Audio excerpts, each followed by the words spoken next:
Mic Hesson ने एक ही बात कही थी कि जो स्पोर्टिंग स्टाफ होगा ना वो भी मैं लूँगा अपनी मर्ज़ी का।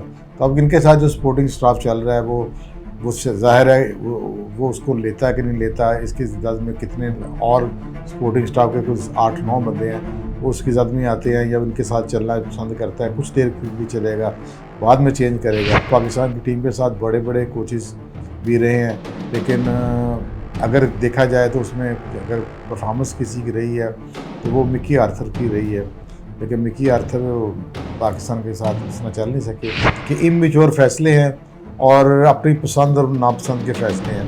पिछले चेयरमैन के किसी फैसले को मानना नहीं, अपनी नई टीम बनानी, वो नई टीम अपना नया आइडियाज़ लाती है, वो पिछले आइडियाज़ ख़त्म हो जाते हैं, फिर कंटिन्यूटी रहती, चीज़ें कोलैप्स कर जाती हैं। पाकिस्तान से लेके मलेशिया, एशिया, अमेरिका, अफ्रीका, म्यूजिफाई अब चले दुनिया के साथ।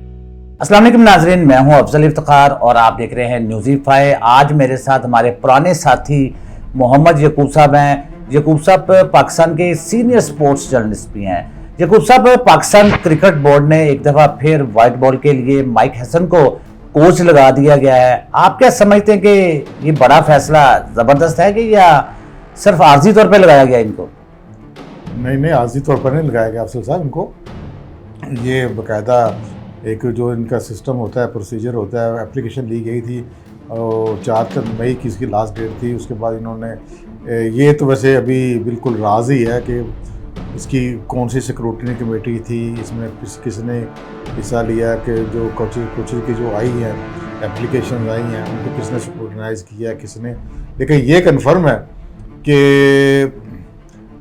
इसका माइक हैसन का नाम जो है, ये जब ये एप्लीकेशन लेने की डेट शुरू हुई है अप्रैल 20 को, उसी दिन ही आ गया था कि माइक हैसन जो है वो इसके पाकिस्तान के वाइट बॉल क्रिकेट के कोच होंगे। तो बाकी फिर ऐसे ही लगता है जो बाकी जो प्रोसेस था कि जी वो बाकी एप्लीकेशन आई है, उनका किसी ने इंटरव्यू किया नहीं किया, कब किया, मेरे ख्याल कुछ भी नहीं हुआ। तो ये पहले से इनका माइंड था कि माइक हैसन को लेना। उस वक्त इनके दिमाग में था कि वो अब पता है वो इस्लामाबाद यूनाइटेड की जो होती है ना टीम, उसको कोच कर रहे थे जो PSL 10 में है। तो उसने पहले 5 मैच जीत लिए थे, तो उनकी सर पर ये सवार हो गया कि he is the best person. तो मेरा ख्याल इन्होंने पहले ही फैसला करके उससे सारी अपनी डिटेल अपनी कर ली। और इसके बाद अभी बहुत कुछ होना है अब, क्योंकि मेरा ख्याल माइक हैसन ने एक ही बात कही थी कि जो स्पोर्टिंग स्टाफ होगा ना वो भी मैं लूँगा अपनी मर्ज़ी का। तो अब इनके साथ जो स्पोर्टिंग स्टाफ चल रहा है वो ज़ाहिर है वो उसको लेता है कि नहीं लेता है, इसकी ज़द में कितने और स्पोर्टिंग स्टाफ के कुछ 8-9 बंदे हैं वो उसकी ज़द में आते हैं या उनके साथ चलना पसंद करता है, कुछ देर भी चलेगा बाद में चेंज करेगा। तो ये अभी लंबा सा प्रोसेस है। लेकिन इनका अगर देखे जाए माइक हैसन का जो कैरियर है, वो इन्होंने न्यूजीलैंड की टीम को कोच किया हुआ है। 2015 की जो वर्ल्ड कप हुआ था ऑस्ट्रेलिया और न्यूजीलैंड में, उसमें ये कोच थे और ये टीम इनकी रनर अप रही थी। यही इनके ज़्यादा इनकी प्रोफाइल में जो स्ट्रॉन्ग चीज़ है। अदरवाइज एक कीनिया और छोटी टीमों के साथ इसने कोचिंग की हुई है। ये इनको सेकंड जो कंट्री की टीम मिली है वो ये सेकंड कंट्री पाकिस्तान है। पहले ये न्यूजीलैंड के थे। लेकिन बाकी आपने कहा कि कामयाब रहेंगे क्या होगा, तो देखिए पाकिस्तान की टीम के साथ बड़े बड़े कोचेस भी रहे हैं, लेकिन अगर देखा जाए तो उसमें अगर परफॉर्मेंस किसी की रही है तो वो मिकी आर्थर की रही है। लेकिन मिकी आर्थर पाकिस्तान के साथ इसमें चल नहीं सके, उनका डर्बीशायर के साथ भी मजा हुआ था।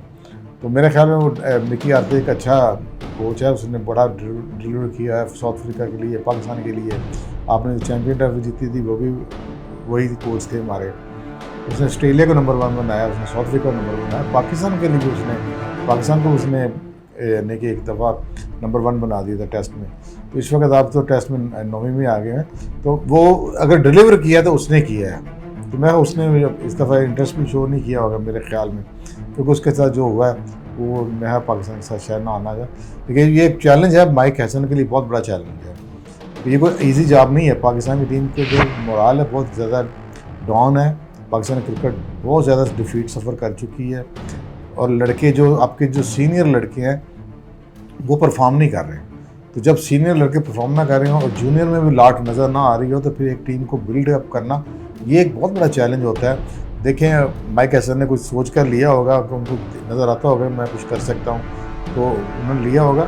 लेकिन पाकिस्तान टीम को अब अपने पाँव पर खड़ा करना, दोबारा उस टॉप 3 में, टॉप 2 में या टॉप टीमों में लाना एक वो चैलेंज है, कोई आसान काम नहीं है। तो अब देखते हैं कि क्या होता है। लेकिन जो प्रोसेस मैंने बताया उसमें ये मैं माइक हैसन एक वाहिद ही उम्मीदवार थे उनके पास।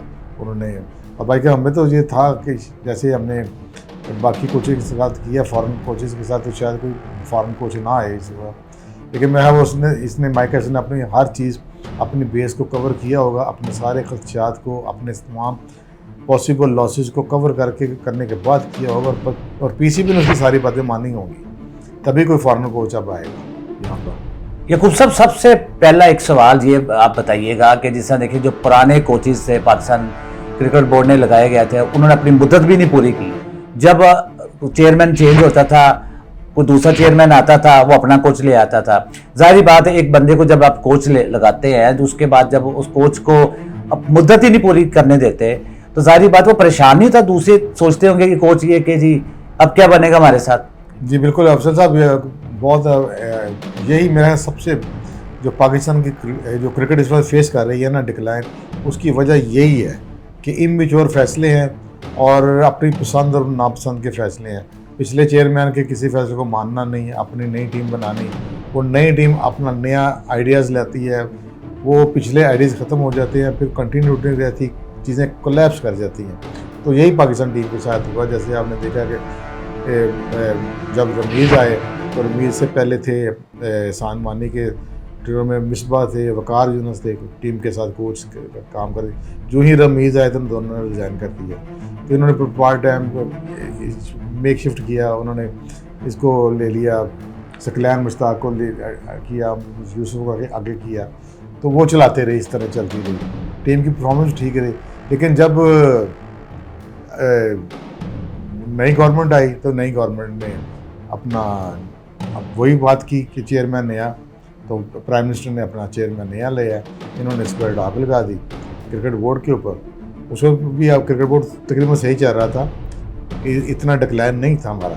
तो चेयरमैन ने प्राइम मिनिस्टर ने डाक लगा तो नजम शेट्टी साहब को लेकर आए। नजम शेट्टी साहब ने भी आकर वही काम किया कि कोचेस चेंज कर दिए।